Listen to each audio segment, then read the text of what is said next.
News 18 आपके साथ साझा कर रहा है योद्धा सीरीज़। योद्धा सीरीज़ ऐसे लोगों की कहानी है जिनकी वजह से समाज में कुछ बदलाव आ रहा है। और इस सीरीज़ का आज हिस्सा है हमारे साथ विनीता अरोरा जी। विनीता अरोरा जी के बारे में कहा जाता है कि वो आगरा में पिछले 12 सालों से जो स्ट्रीट डॉग्स हैं उनके लिए काम कर रही हैं, और लोग अब उन्हें इन स्ट्रीट डॉग्स की अब माँ कह के भी बुलाते हैं। हमारे साथ आज की सीरीज़ में पहले मैम बहुत बहुत स्वागत है आपका न्यूज़ 18 की योद्धा सीरीज़ में। बहुत सारे लोग जब हम रिसर्च कर रहे थे तो बता रहे थे कि आप पिछले 12 सालों से डॉग्स के लिए, स्ट्रीट डॉग्स के लिए काम कर रही हैं। तो ये सफ़र कैसे शुरू हुआ और इसके पीछे भी बहुत सारी कहानी, उसका भी हम जिक्र करेंगे। पहले आप इसके बारे में बताइए कि आप हर रोज़ इतने डॉग्स का ख्याल रखती हैं, उन्हें खाना खिलाती हैं, कहाँ से शुरुआत हुई? शुरुआत मेरी बचपन में हुई। लोग जैसे समझते हैं कि 12 साल पहले शुरुआत हुई, ऐसा कुछ नहीं है। मैं कम से कम अब 60 साल की होने वाली हूँ। तो मैं सिर्फ छोटी सी 9 साल की लड़की थी जब से शुरुआत हुई, क्योंकि मैं भेदभाव महसूस करती थी और आई थिंक ईश्वर ने मुझे ब्लेस किया हुआ था। मुझे समझ में आती थी इनकी पीड़ा, और मुझे समझ में नहीं आती थी कि लोग गाय को खाना खिला रहे हैं तो डॉग से उनको क्यों नफरत है। फिर मुझे ब्रीड्स के बारे में पता चला कि देसी के साथ प्यार नहीं करते, तो मेरा देसी से इतना जुड़ाव हुआ बचपन से, तो एक मिशन बन गई कि नहीं, देसियों के लिए कुछ करना है। तो बहुत सारे एनजीओ के साथ जुड़ी, मेरे लिखने के स्किल्स बहुत अच्छे थे, अवेयरनेस करी और फिर लिखना स्टार्ट किया। मैं राइटर भी बन गई और एक पेट्स एंड पेट्स मैगजीन के लिए कॉलम लिखती थी, लेकिन वो फिर मैंने छोड़ दिया क्योंकि वो बहुत ज्यादा कमर्शियल जैसे ना ज्यादा होते जा रहे थे, फॉरेन ब्रीड्स की प्रमोशन करते थे।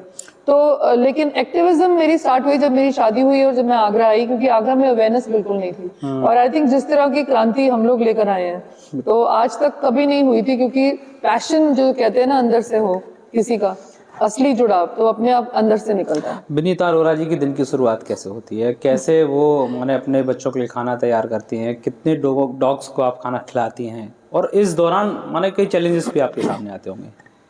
हाँ, क्योंकि पहले तो हम लोग अपने घर के बाहर ही खाना डालते थे, इधर सारा मंदिर तक पूरा मैं ये कवर करती थी। लेकिन मेरी जो इतनी ज्यादा जो शुरुआत हुई वो हुई थी लॉकडाउन के टाइम पे, क्योंकि लॉकडाउन में कोई भी नहीं सोच रहा था इन जानवरों के बारे में। सब लोग इंसानों को तो खाना दे रहे थे, लेकिन जानवरों में कोई इंटरेस्टेड नहीं था। तो हम लोगों ने अपने वॉलंटियर्स के साथ एरियाज मार्क करे और मैं पूरा ये दीवानी से लेकर सारा संजय प्लेस का एरिया कवर करती थी। और मुझे मालूम नहीं था कि लॉकडाउन के बाद भी उन्हें खाना नहीं मिलेगा, इसलिए वो हर वक्त की कमिटमेंट हो गई। तो अब जैसे रात को हम लोग इनका खाना मैं बना लेती हूँ, लेट नाइट में कुक करती हूँ, पूरा सूखी खिचड़ी बनाती हूँ, उसमें खूब सारी चीजें हम डालते हैं, सोया वगैरह। फिर दूध इतना सारा हमें बना के लेके जाना पड़ता है। कितने बच्चों का खाना बना पाते हैं आप दिन में? अब यहाँ पे मतलब जब शुरुआत हुई थी मुश्किल से आई थिंक 20 या 25 थे। वो बढ़ते बढ़ते बढ़ते, क्योंकि एरियाज बढ़ते गए, क्रूएल्टी बढ़ रही थी, तो और एरियाज का पता चला कि यहाँ पे भी खाना नहीं मिल रहा। तो अब लगभग कम से कम 100 से ऊपर है जिनको हम लोग यहाँ पे भी खाना डालते हैं। तो लगभग आप समझिए कि 350 बच्चों को हमें रोज खाना देना होता है, शेल्टर, गांव और यहाँ पे स्ट्रीट्स को मिला के। आपका सबसे एक चहेता डॉग्स था कैस्पर, और जिसकी एक कहानी भी है। क्या वो कहानी है, दर्शक जानना चाहेंगे। और फिर कैसे कैप्चर होम की शुरुआत हुई? कैस्पर के साथ मेरा बहुत लगाव था। मुझे चाहे मैं रखती तो रेस्क्यूड ब्रीड्स थी, कभी हमने खरीदा नहीं, लेकिन मेरे कजन्स ने मुझे ये डॉग गिफ्ट किया था, क्योंकि वो, मैं कॉकर स्पैनियल्स को बड़ा प्यार करती थी। जब मैं वहाँ जाती थी मेनका मैम के शेल्टर पे, हम लोग वहाँ जाते थे दिल्ली, तो उनको मेरा ना कॉकर से लगाव पता था। तो मुझे शायद पता नहीं इसी बात की सजा मिली, क्योंकि मैं खरीदने में बिलीव नहीं करती डॉग्स को, तो उन्होंने स्पेशली मेरे बर्थडे पे गिफ्ट किया उसे खरीद कर। हालांकि मुझे अच्छा नहीं लगा तब भी, क्योंकि उन्होंने दे दिया था तो मैंने पाला उसे। लेकिन वो 2 साल का भी नहीं था जब मैं बॉम्बे गई हुई थी, मेरी लड़की उस समय वहां पढ़ रही थी। तो यहाँ पे रोडवेज की बसेस बहुत आती थी, यूपी रोडवेज की, और एक हादसा होना निश्चित था, क्योंकि हम लोगों ने काफी बार ऑब्जेक्शन भी करी थी कि इनको यहाँ पे मतलब बसेस क्यों आती हैं, लेकिन सुनवाई नहीं हुई थी। तो वो इतना दर्दनाक हादसा था, क्योंकि मैं जब गई हुई थी तो मेरे हस्बैंड इसको नहीं घुमाते थे, गार्ड घुमाने गया हुआ था। तो सबसे पहले एक रोडवेज की बस वहां से आई और उसने हमारे, पहले मेरे देवर का घर है यहाँ पे बगल में, पहले उनके डॉग को कुचला। मेरे हस्बैंड ने उसकी स्पीड ब्रेक करने की कोशिश करी, तो उसने क्या किया, उस रैंप की तरफ बस मोड़ दी। और वो कहते हैं ना, जैसे वो एक डॉग अपने मालिक की बला ले जाता है, तो वो बेचारा मतलब खत्म हो गया। और इनको भी चोटें आई, इनको और मेरे ये गार्ड को। लेकिन वो हादसे ने इतना मतलब छाप छोड़ी मेरे मन पे कि मैं बिल्कुल टूट गई, खत्म हो गई, क्योंकि वो बिल्कुल मेरे बच्चे जैसा था। तो काफी लंबी लड़ाई चली, जस्टिस के लिए, क्योंकि हमारे पास सीसीटीवी नहीं था तो नहीं हमारे को जस्टिस मिली। तो फिर वही जज्बा आया कि अब वही बात हुई ना, क्योंकि पहले मेरे घर वाले मुझे इंडियन डॉग्स पालने नहीं देते थे, जब अपना बच्चा कुचला गया फिर उन्होंने मेरे उस जज्बे को समझा। लोग मुझ पे हंसते थे, पहले मेरे घर के सारे लोग हंसते थे।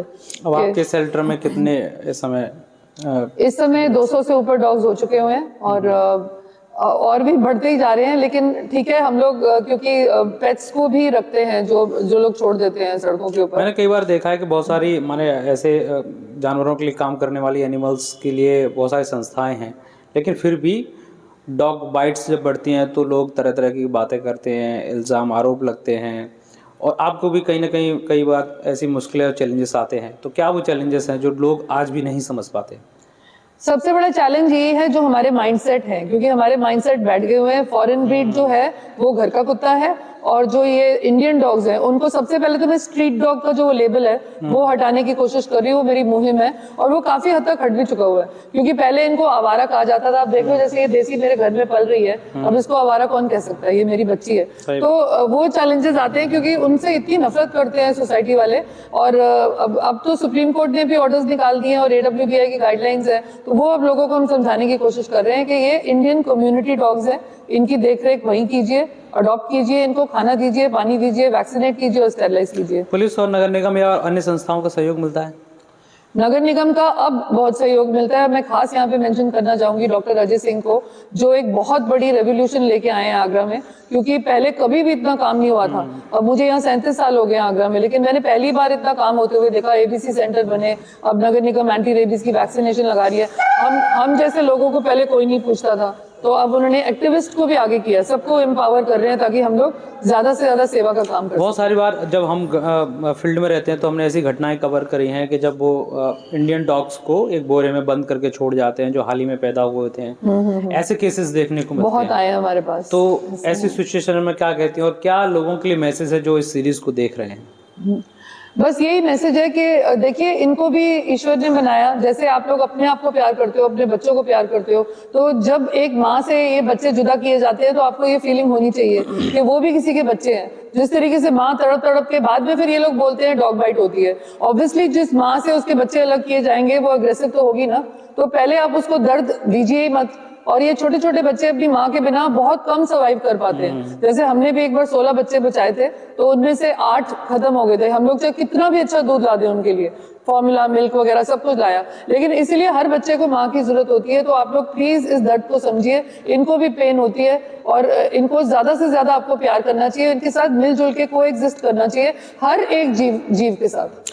बिल्कुल, ये जो मुहिम है विनीता अरोरा जी की बाकी में रंग लाएगी, और न्यूज़ 18 भी इस मुहिम के साथ है कि जो स्ट्रीट डॉग्स हैं उन्हें इंडियन डॉग्स कहा जाए, ना कि आवारा जानवर कह के बुलाया जाए। पिछले 12 सालों से आप आगरा में काम कर रही हैं, एनिमल्स के लिए काम कर रही हैं, और ख़ासकर इंडियंस डॉग्स के लिए काम कर रही हैं। उन्हें हर रोज़ खाना खिलाती हैं, उनका शेल्टर होम है, और उन्हें ये सब जो करती हैं उन्हें एक योद्धा बनाती हैं। मेरा नाम है हरिकांत शर्मा, आप देख रहे हैं न्यूज़ 18।